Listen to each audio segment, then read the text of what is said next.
कौन कौन से ऐसे ब्लंडर्स हैं जो हमें नोट्स बनाने के टाइम कभी भी नहीं करने चाहिए, क्योंकि नोट्स ही हमारे रामबाण होते हैं और उसको हमें बनाने के टाइम बहुत ही कुछ टॉपिक्स हैं जिनका ध्यान रखना चाहिए, कुछ पॉइंट्स हैं जिनका ध्यान रखना चाहिए। सबसे बड़ा ब्लंडर होता है कि क्लास के बाद जो हमें पीडीएफ मिल रहा है उससे हम रिवाइज करेंगे, उससे हम नोट्स बना लेंगे। मतलब जब क्लास चल रहा है तो हम ध्यानपूर्वक क्लास को देखेंगे, क्लास के खत्म होने के बाद हम क्या करेंगे जी, फिर से अपना कॉपी लाएंगे और उसके बाद अपना नोट्स लिखना स्टार्ट करेंगे जो पीडीएफ में मिल रहा है। सबसे बड़ा ब्लंडर होता है। हो सकता है कुछ चुनिंदे स्टूडेंट्स के लिए वो एप्लीकेबल हो। काफी टीचरों को मैंने देखा है कि वो कहते हैं कि अच्छा भाई क्लास के टाइम में सिर्फ क्लास करिए, आपको क्लास पे पूरा दिमाग लगाना चाहिए, उसके बाद आप नोट्स बनाएगा। ये कभी वर्क नहीं करता। क्यों नहीं करता? क्योंकि जब आप क्लास कर रहे होते हैं आपको चीजें बहुत समझ में आती हैं और नोट्स बनाने में थोड़ा सा आपको आलस भी आता है, उसलिए और भी अच्छा लगता है कि अच्छा भाई नोट्स नहीं बनाने, और मजे की बात आ गई, आप आराम से सुन रहे हैं, आपको समझ में आ रहा है सब कुछ, आपको ऐसा लगता है। लेकिन क्लास के जस्ट बाद या आधे घंटे बाद जब आप अपना पीडीएफ खोल के बैठेंगे वहां पर आपको चीजें समझ में नहीं आएंगी, आप भूल जाएंगे कि यार ये पॉइंट स्टार मार्क क्यों किया हुआ है। टीचर जब पढ़ा रहा होता है तब वो कुछ इंपॉर्टेंट पॉइंट्स को अपने अंदाज में सर्कल करता है, गोला मार्क करता है। अब उस टाइम पे जब आप सिर्फ पीडीएफ देख रहे हैं आपको नहीं समझ में आएगा कि ये मार्क क्यों किया हुआ। उसके बाद फिर से आप लेक्चर पे वापस जाएंगे और फिर अपना आप आधा घंटा या 45 मिनट बर्बाद कर देंगे। टाइम एक प्रीशियस चीज है, उसीलिए आफ्टर द क्लास कभी भी नोट्स हमको नहीं बनाना है। क्वेश्चन मार्क यहां से हटा दीजिए। हमें जब क्लास चल रहा है हम वीडियो को पॉज करेंगे, उसके बाद लिखेंगे और फिर कंटिन्यू करेंगे। सिंपल सी बात यही होने वाली है जी, याद रहिएगा।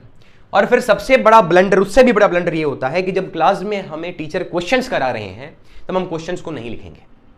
ये ब्लंडर जो है ना, यही आपका सारा जो रैंक है खा जाता है।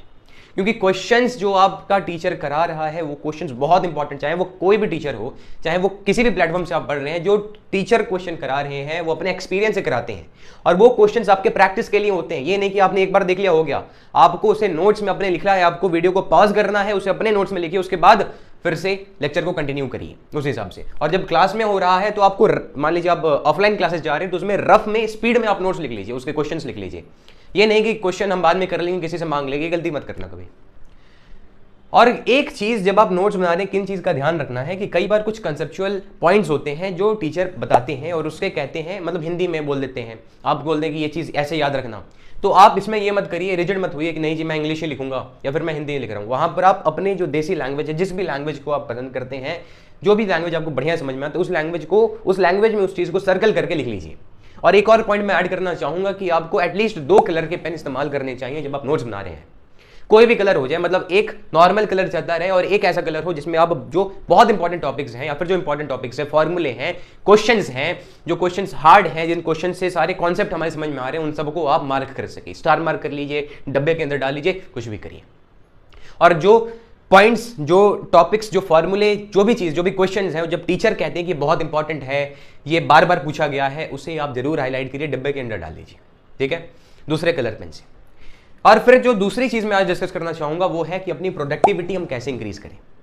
आप इसी पॉइंट को ये भी कह सकते हैं कि जब हम पढ़ रहे हो तो हम अपने फोकस को कैसे इंक्रीज करें। जब आप कुछ भी तैयारी कर रहे हैं, जब आप क्लास 10, 9 हो, 11 हो, 12 हो, कहीं भी हो, ठीक है, तो कई बार हम क्लास कर रहे होते हैं या फिर अपने से रिवाइज कर रहे हैं, क्वेश्चंस कर रहे हैं, हमें नींद लगने लगता है, बार बार आलस आता है। उसका एक ही तरीका है अपने फोकस को इंस्टेंटली पूरा बढ़ा देने का, वो है भ्रस्तिका, जो हम कहते हैं।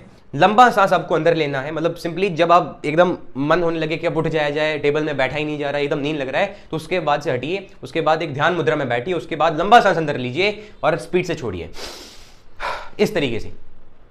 बहुत वर्क करता है। आपको लग रहा होगा ये क्या बोल रहा है भाई, एक बार ट्राई करिए, 20 बार, एटलीस्ट 20 बार अगर आप इसे करेंगे आपको लगेगा कि सारा का सारा दिमाग जो आपका खाली हो गया एक ही बार में। उसके बाद फिर आप पढ़ने बैठिए, फिर आपको आधा घंटा और 40 मिनट, कुछ एक इस प्रकार से आपका जो ग्राफ है ना, अगर हम ग्राफ की बात करें, यहाँ से अगर आपका टाइम जा रहा है तो कुछ इस प्रकार से होता है, मतलब हर आधे घंटे में आपका जो कंसंट्रेशन इस तरह से कम होता है। और फिर जब आप उससे भी ज़्यादा कंटिन्यू करते हैं तो और नीचे गिर जाता है। आपने पोमोडोरो वगैरह वैसा कुछ सुना होगा, तो वो सब तो नहीं, लेकिन ये जेन्युइन सी चीज़ है। अगर आपने बिगिनर है तो 30 मिनट एटलीस्ट आपका दिमाग पूरे कंसंट्रेशन के साथ होता है, फिर धीरे धीरे कम होता रहता है। जिसका आदत पड़ा हुआ है वो 50 मिनट से 1 घंटा होता है। तो यहीं पर आप 5 मिनट या 10 मिनट का ब्रेक लीजिए और उस 5-10 मिनट में आप वो चीज़ करिए, भ्रस्तिका जो मैंने कहा, खुद से एक बार ट्राई करिएगा इस चीज़ को। और फिर 5 मिनट बाद फिर से वही सेम चीज़ हमारा कंटिन्यू इस तरीके से बढ़ता रहेगा। और जो आप 6 घंटा पढ़ेंगे उसमें से आपको पता चलेगा कि आपने 5.5 घंटे कंप्लीटली पढ़े और आधा घंटा आपने ब्रेक लिया हुआ है। और उस ब्रेक के अंदर जरूरी नहीं कि 5 मिनट सिर्फ वहीं करते रहिए, आप बात करिए, कुछ भी करिए, जो भी फन है, ठीक है। ये आज के कुछ टॉपिक्स मैं डिस्कस करना चाहूँगा, ऐसे ही आते रहूँगा आपके साथ, तो अगर आपको ये चीज़ समझ में आया होगा तो कमेंट कर दीजिएगा। JMJ, जय महाराज जी।